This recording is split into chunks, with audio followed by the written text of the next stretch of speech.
देखिए, मानने वाले तो बहुत कुछ, ये तो अलग अलग थ्योरी है, जिसको जो सूट करता है वो वैसी बातें करने लग जाता है। लेकिन अगर हम बात करें, शुरुआत ऐसे ही होती है और एक चेहरा, एक विजन वो साफ आज देश में दिखाई देता है। मैं तो सबसे मिलता भी हूँ और सबसे बात करने के बाद ही मैं और हमारे साथी इस नतीजे पर पहुँचे कि ममता दीदी के नेतृत्व में आने वाले समय में मजबूत लड़ाई लड़ सकते हैं और ये भारतीय जनता पार्टी को मिलकर के हम शिकस्त दे सकते हैं। और उसी तरह के आज एक प्लेटफॉर्म की ज़रूरत है, और जिसमें मुझे लगता है कि ना केवल कांग्रेस, जो हम कांग्रेस में करना चाहते थे जो नहीं कर पाए, वो भी, और मुझे लगता है कि और तमाम साथी पूरे देश के अलग अलग विचारधाराओं से और जो नए साथी हैं उनको सबको आकर के एक मंच पर अपने व्यक्तिगत स्वार्थ छोड़ करके इस लड़ाई को आगे बढ़ाने का काम किया। मुझे वो बोलने की ज़रूरत नहीं, पूरा देश इस बात को समझता है। और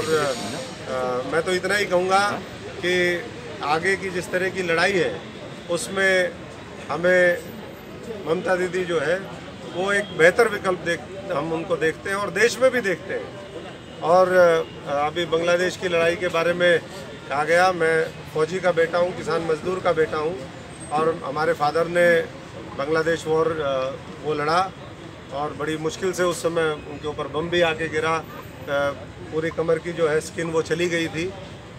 तो हम तो फौजी के बेटे हैं और इसीलिए हरियाणा फौज में 10% हिस्सा हमारा है। तो पूरी मजबूती से जैसे बॉर्डर पर सुरक्षा करते हैं, वैसे ही मैं समझता हूँ कि देश के हर व्यक्ति, हर इंसान की हिफाजत हम कर सकें आने वाले समय में, यही हमारा लक्ष्य है। किसान मजदूर एक होकर के उन्होंने लड़ाई लड़ी, वैसे ही पूरे विपक्ष को मिलकर के आने वाले समय में इस देश में लड़ाई लड़ने की ज़रूरत है। और इसीलिए मैं, हमारे साथी, हमने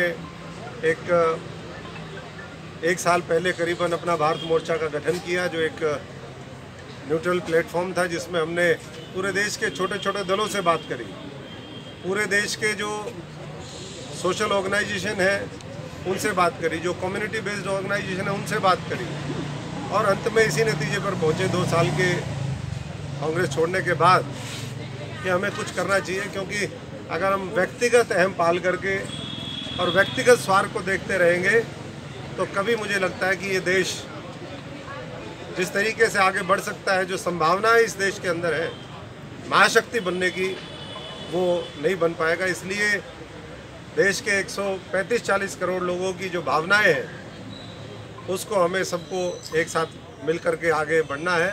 और मैं समझता हूं कि उसके लिए तृणमूल कांग्रेस, जो एक पूरे देश को एक नया विजन, नया विकल्प और नए संकल्प के साथ आगे बढ़ रही है, वो हमें सबको मिल करके क्रिएट करना है। और उसी सिलसिले में आज की हमारी ये चर्चा रही, और मैं धन्यवाद करता हूं कि आज उन्होंने तृणमूल के अंदर मैं और हमारे तमाम साथी जो सुख दुख में हर तरीके से विषम परिस्थितियों में भी मेरे साथ खड़े रहे, उन सब का भी मैं आभारी हूँ। और मिलकर के हम देश की आवाज़ को ममता दीदी के नेतृत्व में मजबूत करेंगे। जैसे किसानों ने मिलकर के दिल्ली के चारों तरफ मोर्चाबंदी करी और सरकार को झुका दिया, उसी तरीके से अगर पूरा विपक्ष एक होकर के लड़ाई लड़ेगा तो निश्चित तौर पर 2024 का जो चुनाव होगा उसमें भारतीय जनता पार्टी को करारी शिकस्त मिलेगी और आने वाले 5 राज्यों के चुनाव से उसके नतीजे साफ देखने को मिलेंगे।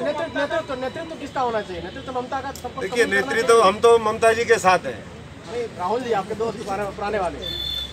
अब मुझे लगता है कि आज हम चर्चा ममता जी की करें। बहुत बहुत सबका धन्यवाद।